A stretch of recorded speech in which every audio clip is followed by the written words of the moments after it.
Alright, you're in Rome, 79 AD. You're in the dark underbelly of the Colosseum, and you already know the rule.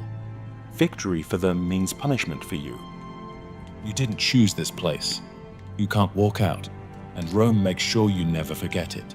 You're Livia now, a Dian prisoner, 19, chained at the wrists so tight the iron bites every time you shift. Yeah, you stopped trying to loosen them hours ago. The metal wins. Above you, 50,000 Romans are screaming for the man who killed your brothers. Gaius Maximus, their champion, their hero. Down here, you hear every stomp through the stone like someone knocking on your skull. You try not to listen, but the crowd always drags your attention back. Here's something they don't tell you in school. Celebration up there means the sorting begins down here.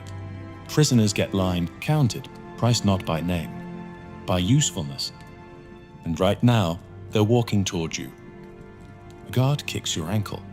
Not hard, just enough to say you stand when he wants you to. You get up. Your legs shake anyway. You hope he doesn't notice. He does. Let me explain this part so you don't get lost. Rome had a rule, unwritten, but everyone followed it. Spoils belong to the victor. Weapons, coins, people. Yes, people. Conquered women were processed the same way as stolen grain. The state didn't hide it. The state wrote it down. They drag you forward by the chain. Your feet scrape the stone floor. The guard mutters, "Don't make this difficult," as if you had a choice.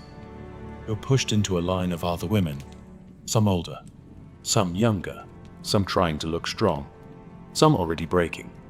You don't blame any of them. You barely know which one you are yet. Another guard counts you with a wooden tablet.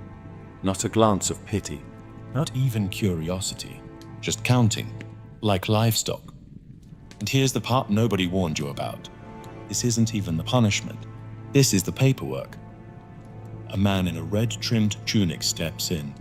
Rank higher, smile colder. He looks each woman over with the same look Roman merchants give olive jars. Then he stops at you. He taps your chin up with one finger. Not gentle, not cruel, just testing. "Ian?" he asks. You barely breathe when you answer, "Yes." He writes something on his tablet. You don't get to ask what. Let me explain why this matters. Dian captives sold high. Rome considered your people stubborn stock, meaning you break slower. Buyers like that. It means you stay useful longer. Yeah. Fun fact. Your value to Rome is how long you can suffer without collapsing. From above, the arena roars again, a wave so loud dust shakes from the ceiling. Someone announces the victor. You don't need his name. You already know it. Gaius Maximus. The guard pulls you forward with a short laugh. "Well," he says, "looks like the champion gets first pick." Wait, this is where it gets worse. Quick thing, if you're deep in this, hit like and subscribe so you don't miss the next descent. Now, back to Rome. The guards start moving faster, because once a champion wins, the whole under arena shifts into a new phase. Distribution. Yeah. Rome made even human suffering sound like a supply chain. They drag you down a narrow corridor. Torches spit smoke. Stone walls sweat heat from the arena above. You don't walk so much as stumble, because the chain between your wrists wasn't made for moving, just for control. Guard behind you says, "Keep up." Another adds, "Or he'll leave you behind." And you don't want that. You don't ask what that means. Their tone answers enough. Let me explain the part the textbooks skip. When a gladiator won, especially a favorite like Gaius Maximus, Rome handed him spoils, not because he needed them, because it kept him loyal, kept him fighting, kept the crowd screaming. And women were included in those spoils, not by law, exactly by tradition. Rome loved tradition more than mercy. You're pushed into a holding chamber lit by one torch. A few other women are already inside. No one talks. Talking feels dangerous. Even breathing feels like asking permission. In the hallway, you hear armor clattering. Heavy footsteps. the kind that belong to someone important, or someone the guards pretend is important. Gaius Maximus walks in. He's still smeared with arena dust. Sweat makes stripes down his arms. You expect him to look at the women first. He doesn't. He looks at the guards. "Where's the list?" he asks. Of course. Even here, even now, you're not the priority. The paperwork is. The guard hands him a wooden tablet. He scans it. His expression doesn't change, not even an inch. You're not expecting kindness, just something. But no, you get the same blank face he used to look at the lion he killed earlier. He steps toward the line. One woman flinches. Another stares at the floor. You try to hold still, because you've already learned the first rule of survival here. Keep your head down and your breathing quiet. Gaius stops in front of you. You don't dare meet his eyes, but you feel him studying you. Not like a man, like a soldier trying to identify a tool. The guard says, "Dean, strong," doesn't talk back. You hate how fast that summary shrinks your whole life. 9 words. That's all you're worth down here. Maximus gives a short nod. Not approval, just acknowledgement. And he turns to the officer and says something you didn't expect. "No, not this one." The guard looks confused. "She's high value the others." I said no. Simple, flat, final. And here's the twist you're not going to like. Gladiator refusing a spoil isn't mercy. Rome doesn't read it that way. Rome reads it as reclassification. If the champion doesn't claim you, the state will. And the state is colder than any fighter. The officer scratches your name off the slate. One clean line. Your fate changes with a sound softer than a breath. The guard grabs your chain again. Harder this time. "Well," he mutters, "looks like she goes to the Lex Captigi process." He says it like it's obvious. Like everyone knows what that means. You don't. But the other women do. Their eyes drop. One whispers, "Gods help her." Wait, this is where it gets much worse. They shove you into a storeroom under the arena. It smells like blood and wet iron.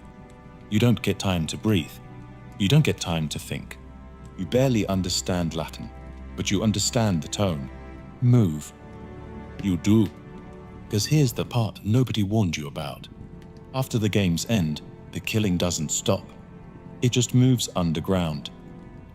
You're ordered to haul buckets. Heavy ones. Sloshing with water so red it barely counts as water anymore.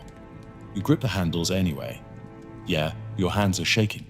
But the guards don't care. They never care. You carry, they watch. You kneel, they stand. That's Rome. You scrub the stone floors. Again, the same patch. And again, because the stains don't come off.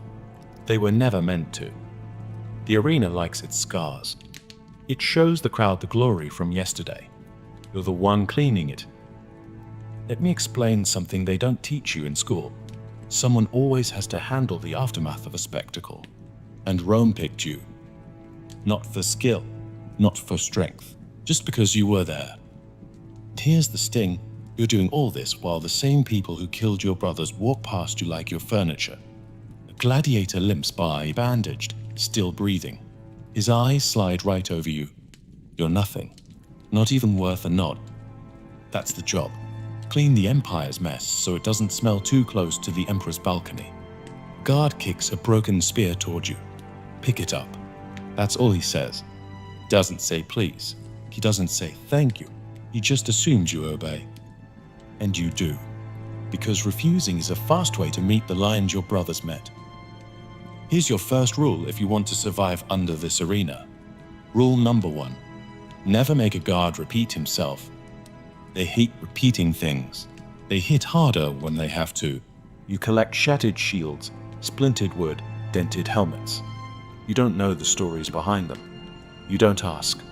Questions in Rome are dangerous objects, sharper than swords. And here comes the twist you won't like. You're also cleaning the animals' holding pits. They hand you a shovel and point. You already smell it. The lions ate well today. Rome made sure of that. You scrape the leftovers of violence into a bin that's already too full. You know exactly what the lumps are. You don't let yourself look too long. Someone coughs behind you. Another servant girl, younger than you. Her hands are raw. Her eyes are empty. She's been here longer. She's what you become if you stay alive. You don't talk. Talking is a luxury. Breathing is already work. The torches flicker. Footsteps echo. A new group of guards marches in carrying prisoners, men in chains, their faces grey. Not fighters, not criminals. Just unlucky. Rome loves unlucky. They're being lined up for tomorrow's show. Another day, another crowd, another round of cheering for someone else's pain. And here's the part that stings the most. You're close enough to touch them, but too powerless to help. You just keep your eyes down and keep scrubbing. Because in Rome, mercy isn't just rare, it's illegal. And the night isn't over, not even close. You're wiping your hands on your tunic when the guard taps the back of your head with his baton. Not hard, just enough to say get up. You already know this tone. It's the we need you somewhere else tone. You follow, not because you trust him, but because you've seen what happens to the ones who hesitate. They lead you past the storerooms, past the cages, past the empty cells where tomorrow's dead men are trying to sleep. You keep your eyes on the floor. The stone is cold. Your feet hurt. Every step feels like another reminder. You don't own your body here. Rome does. Let me explain something ugly, but real. In 79 AD,